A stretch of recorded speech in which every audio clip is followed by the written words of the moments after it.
ശരത്ലാൽ കൂടി ചേരുകയാണ് ദുരന്ത സ്ഥലത്ത് നിന്നും. ശരത്ലാൽ, നമ്മൾ ആ ദുരന്ത സ്ഥലത്തേക്ക് എത്തിയപ്പോൾ ആ അപകടത്തിൻ്റെ ദുരന്തത്തിൻ്റെ വ്യാപ്തി സംബന്ധിച്ച്, ആഘാതം സംബന്ധിച്ച് നമുക്ക് പിടികിട്ടിയ കാര്യങ്ങൾ എന്തൊക്കെയാണ്? എപ്പോഴേക്കും അവിടെ നിന്നും കാര്യങ്ങളുടെ ഒരു ബ്രീഫിംഗ് ഉണ്ടാകും എന്നുള്ളതാണ് നമ്മൾ പ്രതീക്ഷിക്കുന്നത്. ലക്ഷ്മി, ഞാനിപ്പോൾ നിൽക്കുന്നത് ഈ മെഡിക്കൽ കോളേജിൻ്റെ ഹോസ്റ്റലിൻ്റെ മറുഭാഗത്താണ്. അവിടെയാണ് വന്ന് ഇടിച്ചത്. അത് സംബന്ധിച്ച വിഷ്വൽസ് നമുക്ക് ലഭിച്ചിട്ടുണ്ട്.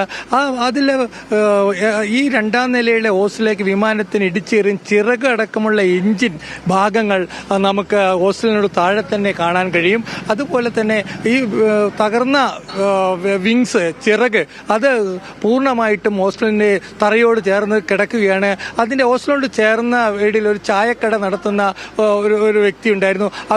അയാളെ അമ്മമ്മ, അത് ഗ്രാൻഡ് മദർ അമ്മമ്മ നമ്മളോട് പറഞ്ഞിരിക്കുന്നത്, അല്പം മുമ്പ് പറഞ്ഞിരിക്കുന്നത്, എൻ്റെ കൊച്ചുമകനെ കാണാനില്ല, അവൻ കത്തിപ്പോയി, അവൻ്റെ ഒന്നും ബാക്കിയില്ല എന്ന രീതിയിലുള്ള ബഹളമായിരുന്നു.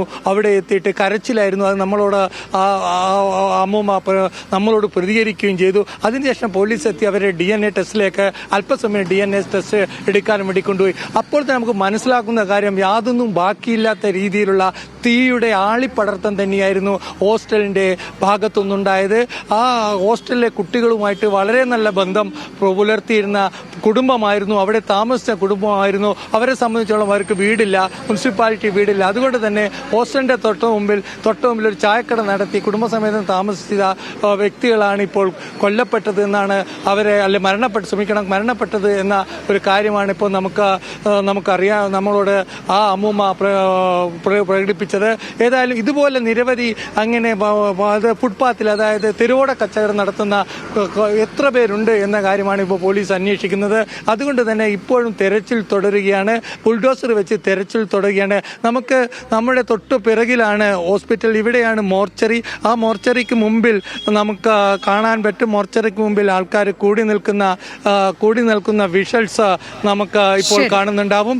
ആ മോർച്ചറിയിലേക്കുള്ള അതോട്ടുള്ള പ്രവേശനം ബാരിക്കേഡ് വെച്ച് നിശ്ചയിക്കും. ലക്ഷ്മി, ഇതാണ് ഭയാനകം തന്നെ എന്ന് വേണം. എന്നാലും ലക്ഷ്മി ചോദിച്ച ചോദ്യത്തിന് എപ്പോഴായിരിക്കും ഔദ്യോഗിക സ്ഥിരീകരണം? ഇപ്പോൾ മീറ്റിംഗ് നടക്കുകയാണ്, പ്രധാനമന്ത്രി ചെയർ ചെയ്ത ഉന്നതതല യോഗം നടക്കും. അതിനുശേഷം ഒരു തീരുമാനം സിവിൽ ഏവിയേഷൻ മന്ത്രാലയത്തിൽ ഉണ്ടാവുമെന്ന് വേണം നമുക്ക് പറയാൻ. അതുപോലെ ഔദ്യോഗിക സ്ഥിരീകരണങ്ങൾ ഉടൻ തന്നെ അവിടെ നിന്നും പ്രതീക്ഷിക്കുകയാണ്. ശരത്ലാൽ അവിടെ തുടരുന്നുണ്ട്.